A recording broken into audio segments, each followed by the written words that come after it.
Шұғыл жаңалық. Венесуэла мұнай экспортына салынған санкцияларды айналып өту үшін елес кемелер деп аталатын әдісті қолдануда. Бұл кемелер қалай жұмыс істейді?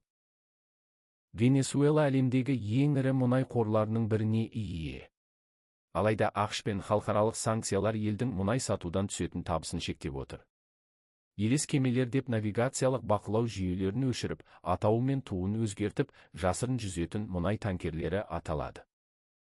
Мұнай көбіне ашық теңізде бір кемеден екіншісіне ауыстырылады. Бұл оның нақты қайдан шыққанын анықтауды қиындатады. ақш пен оның одақтастары күмәнді кемелерді анықтау үшін теңіздегі бақылауды күшейтті. Кейбір танкерлер тәркіленді. Бұл әдіс Венесуэлаға мұнай сатуды жалғастыруға мүмкіндік берсе де, шығынды арттырып, сақтандыру мен заңдық тәуекелдерді күшейтеді. Санкциялар күшейген сайын, елес кемелер халықаралық мұнай саудасындағы даулы тәсіл ретінде назарда қала бермек. Соңғы жаңалықтарды Abc News арқылы бақылаңыз.